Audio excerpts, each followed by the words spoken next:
Hey everybody, welcome back to my channel. My name is Andy. I hope you're doing really well wherever or whenever in the world that you are. Today we're going to be talking about all the books that I read in January. We're doing a January wrap-up. In the past, I've done wrap-ups in sort of a chatty style video where we go one by one. I summarize the books and kind of tell you all my overall impressions, thoughts, the things that I liked and the things that I didn't like. And we're going to do that to some degree, but I wanted to switch it up. I was craving something a little bit different, something a little more exciting for me both to edit and hopefully for you all to watch. And so we're gonna be doing our wrap-up video in a tier ranking style video. For January, I have themed my tiers based on beer, wine, and cocktails, in honor of the end of dry January. If you do that, I don't, but I don't know. It just sounded fun and flirty to me. So that's the categories that we're going to use this month. Who knows? Maybe every month, if I like this style and you all like this style, I'll keep tier ranking wrap-ups a thing. And we'll switch up, I don't know, the descriptors? I don't know. We'll have to see. We'll have to play around with it, see what we like, All right, enough rambling. Let's get into introducing you guys to the tiers first and then the books. So our top tier, the creme de la creme of my reading in the month of January, these are my old-fashioned cocktails. They're smooth, they're delicious, they're decadent. You savor every second of it. And to me, they're perfect. They're perfectly balanced. They're perfectly complex.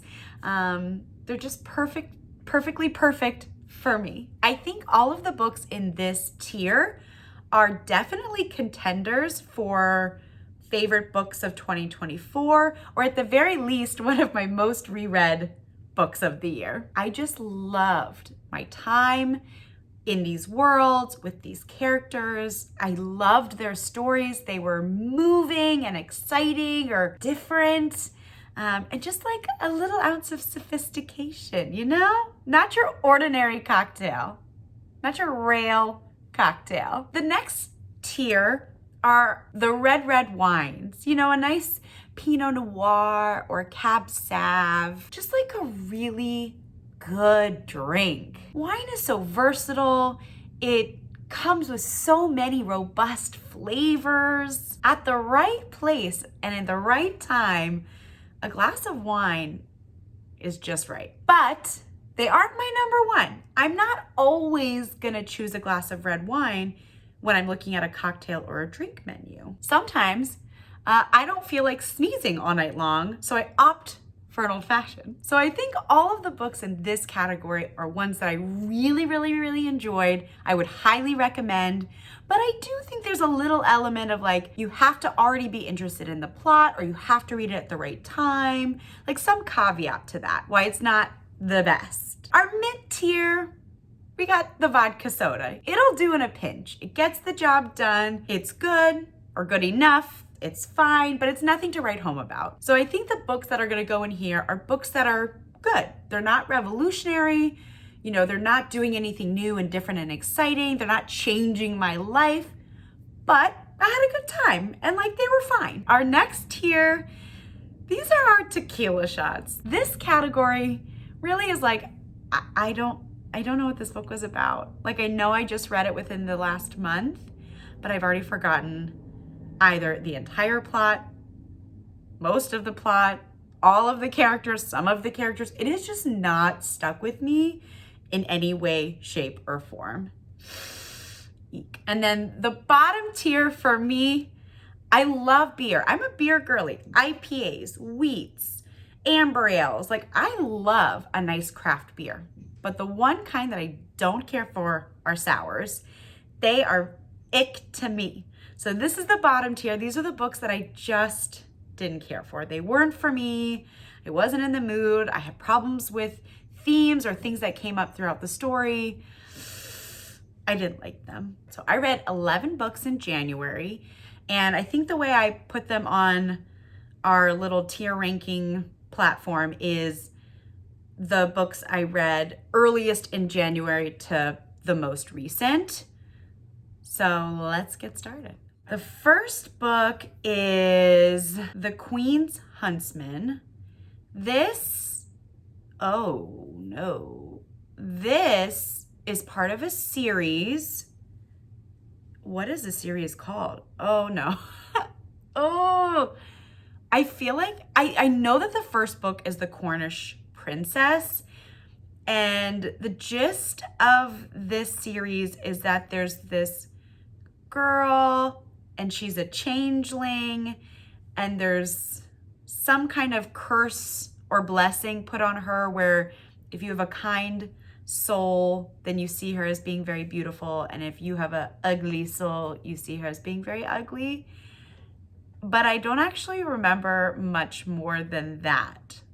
So I have no idea what happened in the second or third books. So I think for that reason, I'm saying there because like the third book is right next to it, The Forgotten Prince. The Forgotten Prince indeed. I don't remember anything about these books. I don't know what I liked, what I didn't like. They have not stuck with me. Well, that's embarrassing. That's not a great way to start. Oh well. In my defense, I read them back in the very, very beginning of January. January is a long month, so I'm going to give myself the benefit of the doubt. Moving on. The next book that I read was There Are No Saints. And I picked this book up because for the Buzzwordathon, the January buzzword was there, and I struggled to find something with there, or there in the title that I had on my TBR. This might have been the only books or one of the only books that I had on my TBR on Goodreads. And the premise of this is you've got a creepy serial killer guy whose name I think was Cole. And then you've got this artsy fartsy damsel in distress named Mara.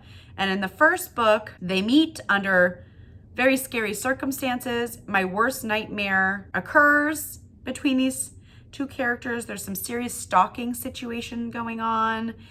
But then in classic dark romance form, by the end, I was like weirdly rooting for them. So I actually kind of really liked this. I feel like I might have given it 4-ish stars. I thought the character and relationship development was really interesting, but I definitely think you should read the content and trigger warnings because like consent is not very explicit in these books. And there's definitely like a lot of on-page violence that we see our main characters perpetrate, like they do, and they're part of. And so, yeah, if you're sensitive to that, I would look it up. I'm gonna go, I think the way it's like sitting with me at the end of the month, I'm gonna put it in vodka soda. It was fine. I don't think I will ever come back to this series. You know what? I've read a few other books by Sophie Lark. I read the Brutal Prince series, and a lot of those books were like just fine. So I'm not sure that Sophie Lark is like the author, the dark romance author for me. But yeah, so that's There Are No Saints. Okay, I read Our Wives Under the Sea, and I thought this was such an interesting book. I think it's got these dark kind of gothic horror vibes, and you're following this couple kind of in across timelines and space, and it is eerie and unsettling, but also kind of beautiful in like a poetic kind of way, but it's definitely unique. Yeah, it's a very atmospheric story. You know what? The more time that has passed, the more I find myself like ruminating on this book and coming back to it and thinking about it. I feel like my initial reaction is I want to put it in red wine because I don't know if it's going to be for everybody. It feels a bit like a very niche book, but I really liked it. I think I'm going to leave it in the wine category, but the top, This is a book I'm really wondering how it's gonna sit with me as the year goes on, and like come December, am I still gonna think about it? I don't know. It was such an interesting book. Anyways, okay, next book. There Is No Devil. This is the sequel to the duet There Are No Saints. I don't know what the duet is called. Maybe Sinners? The Sinners something? I guess it doesn't really matter. I did not like this book. Spoiler alert. I really didn't care for this. Like I said, I surprisingly enjoyed the first one, There Are No Saints, and this was quite a letdown. I felt bored in this one. Like, their relationship, Cole and Mara's, becomes very stagnant. Like, once they get together, it kind of plateaus and there's like nothing interesting about them. You do get quite a bit of like their individual backstories, like what their childhood is like and, you know, kind of what makes them tick. But that wasn't enough to captivate me throughout the story or to really care about the couple. So that was really disappointing. I didn't really care for it. All right. The next book I read, I think this is the primary book that launched my participation in the Short Stack Readathon because it is short. That is A Dead Gin in Cairo.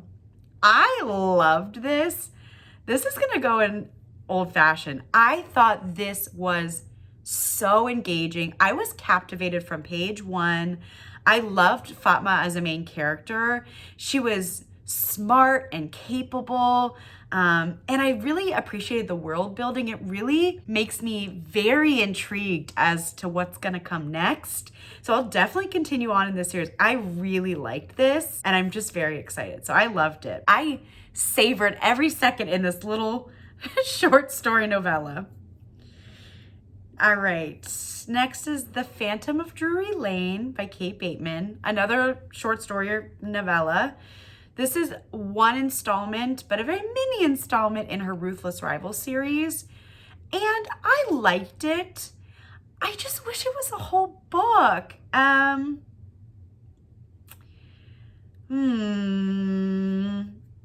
You know, I liked the chemistry between the two characters. And the like Phantom Ruse bit was very predictable, but also perfectly fine. You know, I think I'm gonna put this in vodka soda, but above There Are No Saints.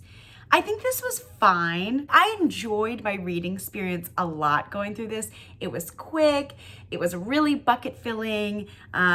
I was living my best romance life, my best historical romance life, but I don't think it's anything special. I wish it was just a full-length novel. Like, I wish you got more time with these characters because I really did enjoy Will Arden and then the Montgomery twin, whose name, of course, I've forgotten, but it was fun. It's a good time. And of course, like, this is one of my favorite series. So I like loved this and I'm excited to continue on. But like in the scheme of my reading month, it was fine. Okay, Before I Let Go is going straight to the top. Oh, I loved this book. I thought I was gonna really like it and I loved it even more than I could have imagined. I am still so attached to Josiah and Yasmin. They felt so real to me. People I cared about deeply. I was really, really rooting for them. It's a second chance romance and it is so good. I think it's so much more than just a romance. Like, yes, you know, you're kind of following these two characters as they are trying to find each other again, and they've experienced some real tragedy and loss. And so this book is a lot more than just a romance. You know, it covers loss and mental health and recovery and healing and the impact of grief on not only an individual character, but like an entire family unit. And it is just beautifully written. It has like such a special place in my heart. If you haven't read this already and you're feeling slumpy, read this. It'll kick you right back into gear. It's wonderful. It's beautiful. It's romantic. God, I loved it. It's really phenomenal. I loved every second of it. I highly, highly recommend it. If you haven't read it, you must. After I read Before I Let Go, I was on a high and I was nervous to pick something else up because I was like, oh no, I'm gonna have like a 5-star slump. Like all I'm gonna want to do is just reread Before I Let Go over and over and over again. And how am I ever gonna pick up another book? But then I picked up Tress of the Emerald Sea by Brandon Sanderson. I think this is the first book of his Secret Project little standalone series thing that came out last year or is still coming out. I'm like slowly but surely making my way through the Cosmere books. Of course, I'm doing it not at all in any recommended order, but I don't really care. And I loved this. This was so whimsical and sweet, and Tress as a main character is so well-rounded, and she's really, really likable. You know, she's incredibly thoughtful and kind and clever, and I just thought she was so interesting to read about. And I love that it's told through Wit's, is that his Wit? I think that's his name. It's like told through a different character's POV. And I love that you get to know Tress not from her first person. I think that's probably why she's so likable, because she's a younger character. I don't know if we know her exact age. Maybe she's 16 or 17. I find that teenage main characters really frustrate me sometimes because I just want them to have my adult brain, and obviously they don't. But because you learn about Tress through an adult, the way she's described and how you get to know her just feels more sophisticated and more nuanced. And so in turn, she feels more sophisticated and more nuanced. Plus, I just really adore Brandon Sanderson's writing and his characterization. I loved the world. It was so magical. This very much feels like a fairy tale. And so if you're looking for like an incredibly immersive, fun adventure read, this is a really good one to pick up. This is going in an old fashioned. I loved it. I really, really liked it. All right, next is Miss Sarah J. Maas, Tower of Dawn. I am struggling through the Throne of Glass series. It has been quite the marathon for me. I find that this series in particular, the books often are really, really, really slow until like the last 20%. And then like things explode and there's high drama and it's really fast paced. And sometimes I think because I wait maybe too long in between reading books, there's a lot of POVs, there's a lot of characters. So it often takes me a really long time to kind of get back into the groove of this world, the characters, like what the heck is going on. And I was hesitant about Tower of Dawn because I feel like across the board, with one exception, this is everybody's least favorite book in this series. Like everybody complains about Cahal's story, and it's boring and it's slow compared to Empire of Storms. The only person who I know this is like one of their favorites is one of my sisters. Like she's a Cahal stan, and so she loved this. And you know what? I really enjoyed this. I think because the world is a bit smaller and you're not jumping around to so many different POVs, I actually thought I felt more invested in the relationships that are going on in this story. And I read it way more quickly than any of the other Throne of Glass books. So I think, got me crazy. I think I'm gonna put it in red wine. I really enjoyed this. It was a good time.